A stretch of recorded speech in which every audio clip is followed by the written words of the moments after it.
नमस्कार दोस्तों, आपका स्वागत है एजुकेशन हॉटस्पॉट यूट्यूब चैनल पर। तो दोस्तों, ये वीडियो बहुत ही इम्पोर्टेंट होने वाली है आपके एग्जामिनेशन पॉइंट ऑफ व्यू से। बीए फर्स्ट ईयर के हिस्ट्री मेजर का जो पेपर कोड है HIST 101। तो दोस्तों, इस सब्जेक्ट कोड की जो है तो मैक्सिमम वीडियोस हमारे चैनल की प्लेलिस्ट में मिल जाएगी आपको। उसका जो नाम है वो भी आपके पेपर कोड के अकॉर्डिंग है, आपको ढूंढने में आसानी होगी। और आप लोगों को जितने भी इम्पोर्टेंट टॉपिक हैं दोस्तों, सारे कवर करवाए हुए हैं, तो इसको एक बार ज़रूर देख लें दोस्तों। और आज बात कर रहे हैं दोस्तों, जो बौद्ध धर्म के प्रचार में कनिष्क की क्या भूमिका थी। तो इससे पहले वाली वीडियो जो है उसमें हम लोगों ने कनिष्क के बारे में सब कुछ जान लिया था, उसका परिचय, उसकी विजय अभियान और उसकी सफलताओं के कारण तथा उसका चरित्र कैसा था, क्या वो किस प्रकार का व्यक्ति था। तो आज हम लोग बात करेंगे उसके जो उसने बौद्ध धर्म के प्रचार में क्या रोल निभाया था उसके बारे में। तो चलिए थोड़ा सा उसके बारे में जान लेते हैं।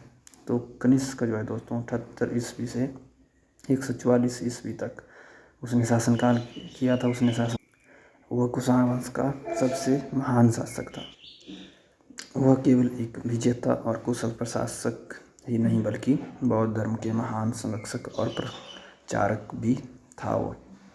उसके शासनकाल में महायान बौद्ध धर्म को सबसे अधिक बढ़ावा मिला, जिससे यह भारत के बाहर चीन, तिब्बत, जापान, म्यांमार, मध्य एशिया तक फैल गया। तो अब बात करते हैं उसके बौद्ध धर्म के प्रचार में क्या क्या रोल थे उसके।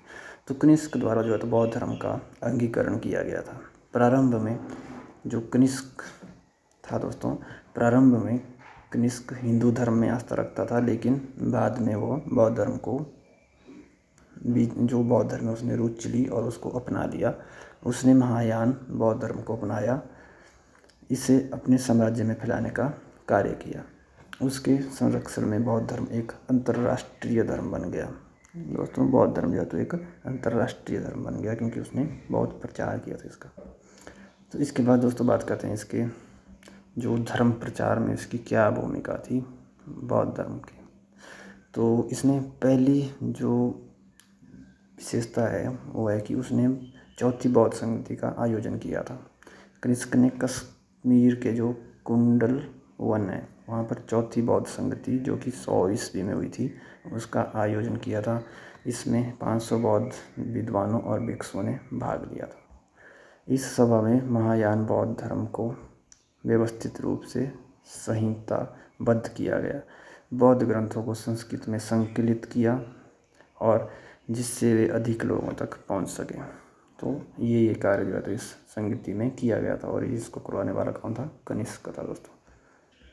तो इसके बाद जो इसका दूसरा अहम रोल था, इसने महायान बौद्ध धर्म का संरक्षण किया था दोस्तों। कनिष्क ने महायान बौद्ध धर्म को अपनाकर इसे लोकप्रिय बनाया। महायान संप्रदाय में बुद्ध को जो है तो भगवान के रूप में पूजा जाता है, जिससे यह आम जनता के लिए अधिक आकर्षक हो गया। और कनिष्क ने महायान बौद्ध धर्म के प्रचार के लिए बौद्ध भिक्षुओं को विदेशों में भी भेजा था दोस्तों।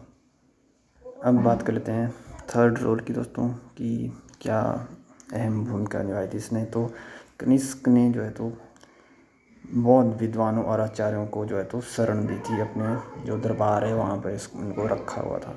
तो कनिष्क ने कई बौद्ध विद्वानों को संरक्षण दिया, जिसमें से जो प्रसिद्ध थे वो था अश्वघोष, जिसने बौद्ध ग्रंथ जो कि बुद्ध चरित्र है उसके लेखक हैं ये। और जो नागार्जुन है महायान बौद्ध धर्म के महान दार्शनिक थे। और वसुमित्र जो कि चौथी बौद्ध संगति के अध्यक्ष थे।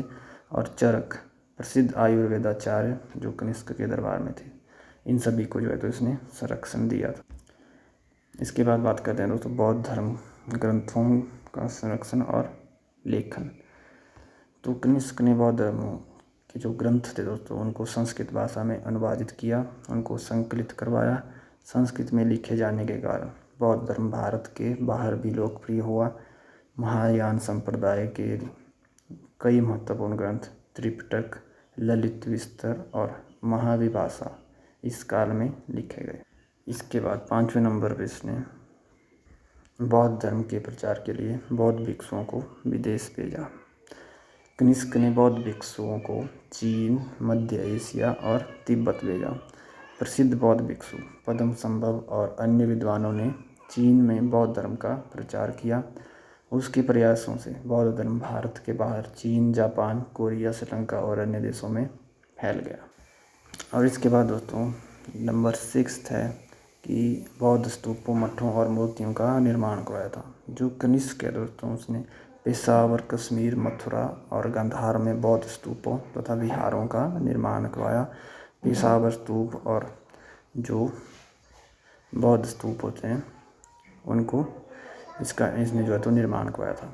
तो दोस्तों इस प्रकार से हम लोग कह सकते हैं कि जो बौद्ध धर्म के प्रचार में बहुत ही महत्वपूर्ण भूमिका हमारा जो कनिष्क है उसने निभाई थी दोस्तों। इसने बहुत सारे जो इनके धर्मगुरु थे और इनके जो ज्ञाता थे, विद्वान, उनको अपने दरबार में शरण दी थी। इसको जो इनके बौद्ध धर्म के ग्रंथ थे उनको अनुवाद करवाया था उनका संस्कृत में। इन विदेशों में जो भिक्षु भेजे थे और उसके बाद इसने इनके लिए बौद्ध विहार करवाए थे और जो चौथी बौद्ध संगीति थी उसका निर्माण करवाया था। और भी बहुत सारे जो इसने आयोजन किए थे और इसने महायान धर्म को ऊपर जो है तो बहुत ज़्यादा बल दिया था और ख़ुद भी बौद्ध धर्म को इसने अपनाया था, बौद्ध धर्म के महायान धर्म को। तो दोस्तों इस प्रकार से हम लोगों ने देखा कि कनिष्क ने जो है तो बौद्ध धर्म के प्रचार में बहुत महत्वपूर्ण भूमिका निभाई है और यह जो है तो बिल्कुल भी नज़रअंदाज नहीं किए जा सकते हैं कनिष्क जो बौद्ध धर्म के प्रचार के लिए या बौद्ध धर्म के अस्तित्व में की जो इतिहास है उसको जानने के लिए। तो दोस्तों अगर आपको वीडियो बिल्कुल भी हेल्पफुल लगी है, थोड़ी सी भी अगर आपको पसंद आई है तो आप लोग वीडियो को लाइक करना, कमेंट में अपनी फीडबैक देना बिल्कुल ना भूलना और चैनल को सब्सक्राइब करना तो बिल्कुल भी मत भूलना। तो मिलते हैं अगली नई वीडियो में, तब तक के लिए जय हिंद, नमस्कार।